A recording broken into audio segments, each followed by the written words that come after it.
नमस्कार, मैं हूं कुमार गजेंद्र। जनपद ऑन द स्पॉट में आपका स्वागत है। दिल्ली सरकार के लिए कहा जाए तो कि दाल में काला नहीं है, पूरी दाल ही काली है।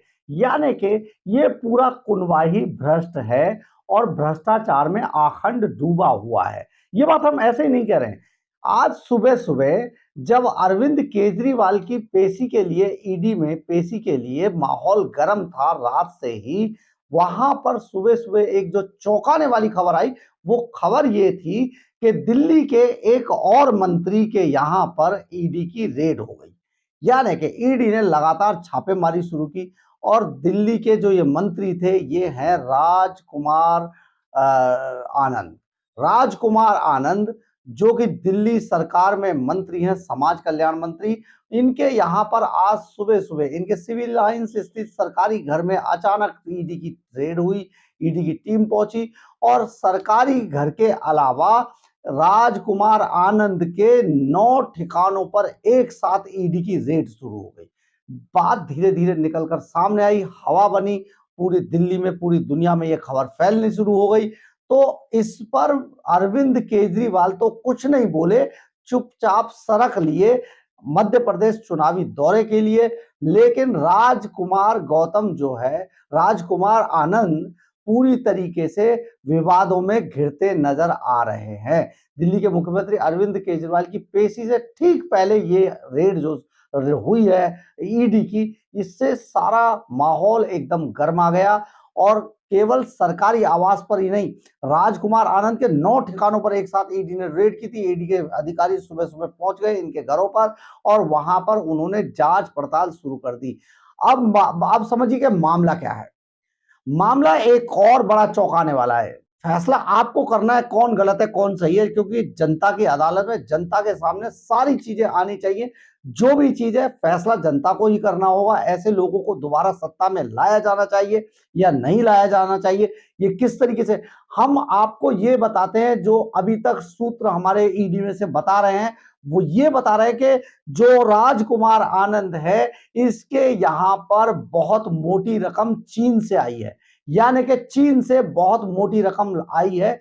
अब किस काम से आई है, क्यों लाई गई है, कितनी रकम थी, ये अभी धीरे-धीरे इसकी परतें 1-2 दिन में खुलेंगी, क्योंकि ये पूरी जो कार्रवाई थी बहुत गुप्त रखी गई ईडी ने और बहुत गुप्त तरीके से ये छापेमारी की थी। अचानक ईडी की सुबह-सुबह टीम पहुंची है और उन्होंने राजकुमार आनंद के सारे खाते, कंप्यूटर, मोबाइल, सारे जो भी लैपटॉप, जितनी भी चीजें थी उनको अपने कब्जे में ले लिया। इसके अलावा 9 ठिकानों पर एक साथ रेड हुई थी। किसी को नहीं पता था सुबह सवेरे, ये एक नई खबर थी और ईडी की टीमों ने जब तक लोग जगे भी नहीं थे अपने घरों में, वहां पर ईडी की रेड शुरू हो गई। उनके साथ अर्धसैनिक बलों ने इन ठिकानों को घेर लिया। वहां से ईडी ने बहुत सारे साक्ष्य जुटाए हैं। मामला है कि चीन से बहुत मोटी रकम आई है और वो भी एक मंत्री के खातों में, मंत्री के यहां पर आई है। ये एक बड़ा मामला था। अब ये रकम कैसे आई? ये रकम हवाला के जरिए लाई गई है। किस लिए लाई गई है? हो सकता है 5 राज्यों में चुनाव है, उनमें इस रकम का इस्तेमाल किया जाना है।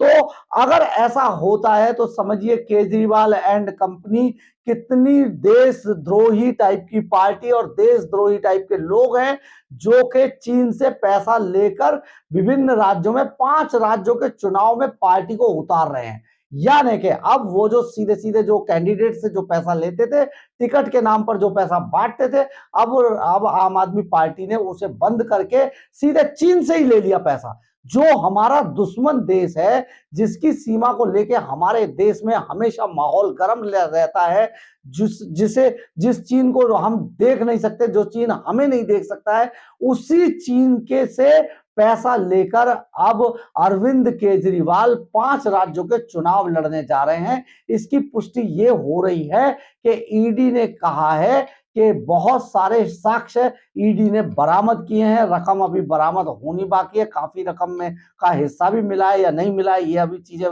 क्लियर नहीं है, अभी तय होंगी, क्लियर होंगी। लेकिन राजकुमार आनंद के यहां पर चीन से बहुत मोटी रकम आई है हवाला के जरिए। देखिए, एक तो हवाला लेन देन कानूनी अपराध है, और अगर कोई मंत्री जैसा पद पे बैठा हुआ आदमी अगर ये सब करता है, कोई नेता अगर इस तरीके की कंटेम्प्ट करता है, तो ये एक बहुत सोचने वाली और बहुत ही, मतलब आपको क्या बताएं, इतना बड़ा देशद्रोह है कि हवाला के जरिए अगर वो लेन देन कर रहा है तो इससे बड़ा अपराध कोई नहीं है देश के अंदर। इसके अलावा जो सबसे बड़ा अपराध है, जो हमारा दुश्मन देश है, जिसके बारे में आपने अभी, मैंने अपनी वीडियो में भी आपको बताया होगा कि बहुत सारे पत्रकारों को भी पकड़ा गया है इसको लेकर कि उन्होंने चीन से पैसा लेकर यहां इंडिया में एक फर्जी खबरें, पेड न्यूज चलाई थी, जिसका नाम था न्यूज क्लिक, जिसके जरिए, जिसके घेरे में कई सारे बड़े नामी पत्रकारों को जेल भेजा गया, पकड़ा गया, और उन पर अभी केस चल रहा है, उन पर जांच भी चल रही है। तो ये सारी चीजें अभी हो ही रही थी। तो अब ये राजकुमार आनंद साहब जो समाज कल्याण मंत्री हैं, ये अब ईडी के लपेटे में आ गए हैं। इन्होंने हवाला के जरिए बहुत मोटी रकम चीन से मंगाई है, जो इनके ठिकानों पर रखी गई है, जिसको लेकर हमारे यहाँ की सुरक्षा एजेंसियां, खुफिया एजेंसियां सतर्क हो गई, और उन्होंने ये अचानक ईडी को इसका आदेश दिया, और ईडी ने ये राजकुमार आनंद के ठिकानों पर छापेमारी शुरू कर दी। राजकुमार आनंद कौन है, हम आपको बता देना चाहते हैं। राजकुमार आनंद पटेल नगर से एमएलए हैं और दिल्ली सरकार के समाज कल्याण मंत्री हैं। इनके पास श्रम, रोजगार, एससी एसटी, गुरुद्वारा चुनाव, सहकारी समितियों का काम है। इनके ऊपर ये सारे डिपार्टमेंट इन्हीं के ऊपर हैं, इनके पास हैं। और ये सारी चीजें जो है, जो राजकुमार आनंद अभी अपने मंत्रालय को ठीक से चला भी नहीं पा रहे थे, वो अब चीन से हवाला के जरिए बहुत मोटी रकम लेते हुए पाए गए हैं। ऐसा ईडी का दावा है, ऐसा ईडी का दावा है। ये बात बड़ी, बहुत ही कहा जाए कि दुर्भाग्यपूर्ण है।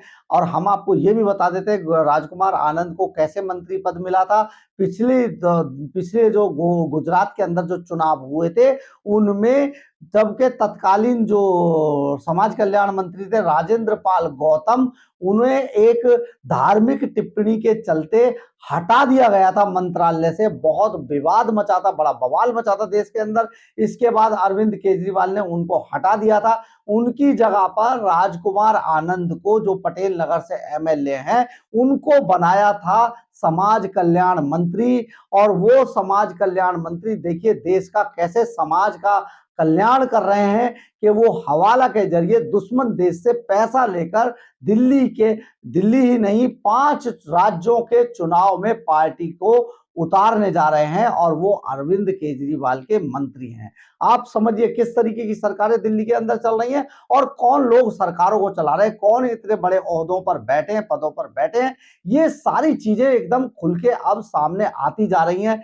दिल्ली की जनता को सोचना होगा कि उन्होंने किस तरीके के लोगों को चुनकर दिल्ली की सरकार के अंदर भेजा है, और वो किस तरीके के क्रिमिनल एक्ट कर रहे हैं लगातार, यानी कि बिना डरे वो इतनी बड़ी बड़ी बातें कर रहे हैं। चीन से आज के समय में कोई पैसा नहीं ले सकता है, चीन से कोई ट्रांजैक्शन नहीं हो सकता है।